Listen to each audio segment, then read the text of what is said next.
ने बुढ़ापा नहीं आवे, संभव है। सब दिन जीवित ने कभी मरे नहीं हो, संभव है। ये संसार का नियम है, कभी सुख तो कभी दुख, कभी हानि कभी लाभ, कभी जस तो कभी अपजस, कभी बच्चा कभी जवान तो कभी बूढ़ा कभी मृत्यु, कभी स्वस्थ कभी रोगी। ये संसार का नियम है।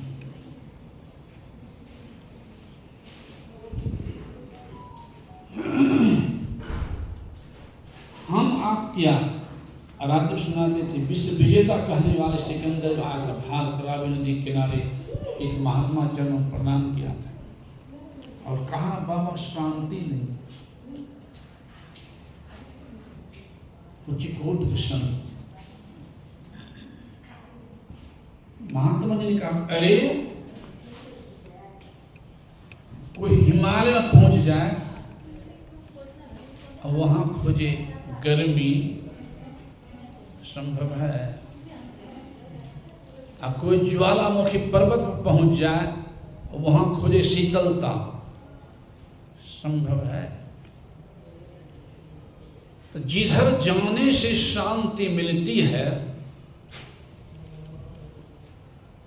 उधर तुम झांका तक नहीं है। झांकने का मतलब होता है जैसे इधर देखने उलट के पीछे देखूं, इसे कहता झांकना।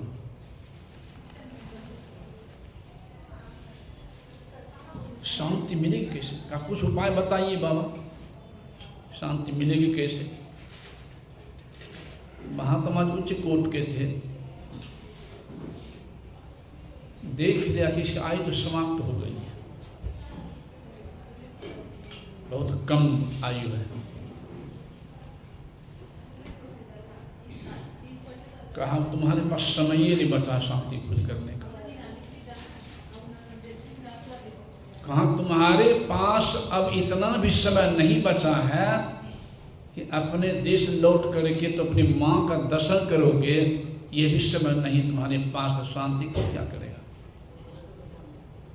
अब सोच किया, अगर मैं जानता, कहा बस तुम कितने को पुत्रहीन किया है, पतिहीन किया है, पिताहीन किया है, उनकी आंसू पोछो तो पोछो, तुम्हारे पास शांति खोजने की नहीं है। साथ में फौज तो थी है, डॉक्टर लोग भी थे, बीमार हो गया, भंग समझ गया कि लगता है महात्मा के पास सत्य हो जाएगी, नहीं पहुंच पाएंगे माँ के चरणों तक। कहा डॉक्टरों से कम माँ का दर्शन रहता बचा लो, आधी संपत्ति में आपके चरणों में दे दूंगा।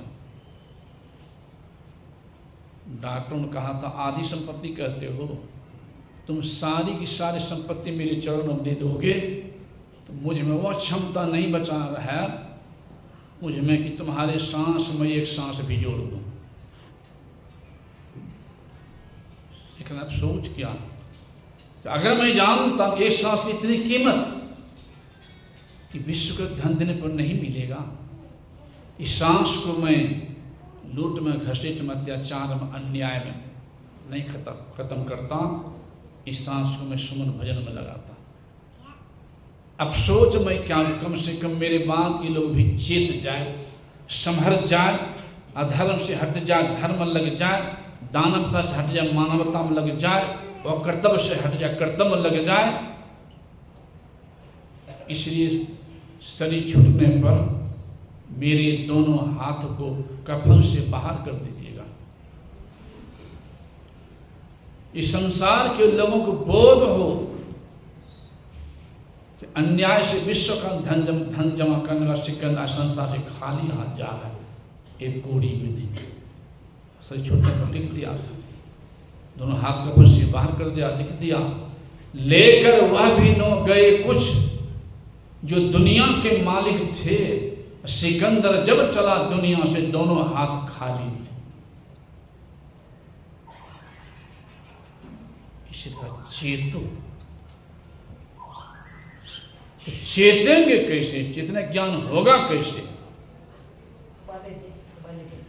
इसलिए संत सोनी गोस्वामी तुलसीदास जी महाराज को कहना पड़ा कि बिनु सत्संग विवेक न होई, राम कृपा बिनु सुलभ न सोई। सत शुद्ध रही सत्संगति पाई, अपार से प्रश्न को धात सोई। ये संत पलटू साहब भी हुए हैं, उन्होंने कहा कि पूरब पुण्य प्रगट भय तब सत्संग में आई पड़ी, सौभाग्य जगे तब संत मिले, वही शुभ दिन और शुभ घड़ी। ईश्वर की विशेष तब संयोग थे कभी कभी सत्य सुनने का।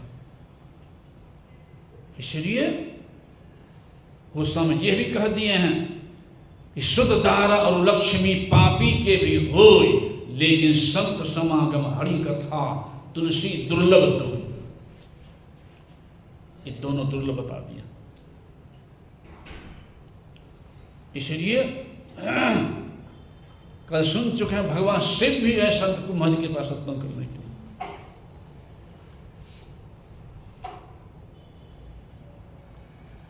भगवान राम भी संत के शरण में गए, पास गए। भगवान कृष्ण भी, जो भी महान बने हैं, यद्यपि संत को, भगवंत को, भगवान को जरूरत नहीं था, लेकिन छोटी आदमी करते हैं। इसलिए भगवान राम भी ध्यान करते थे, सत्संग करते थे। भगवान शिव भी ध्यान करते, सत्संग करते थे। बड़े आदमी को छोटे, अभी प्रमाण देख लिए ना, कितना छोटा बच्चा है, प्रमाण अभी तुरंत, इतना छोटा बच्चा लेकिन बड़ा सुंदर से भजन गाए गुरुदेव। बड़ा मुझे खुशी हुई, छोटा बच्चा है। क्यों? ये माता पिता का, खास विशेष करके माँ का बच्चे पर, बच्चे को बनाना या बिगाड़ना विशेष करके माँ पर है। पिता पर भी है, लेकिन विशेष करके माँ पर है कि बच्चे को हम साधु भाव के बनावे, सज्जन बनावे या कुमार की बनावे, प्रभाव पड़ता है माँ का विशेष कर।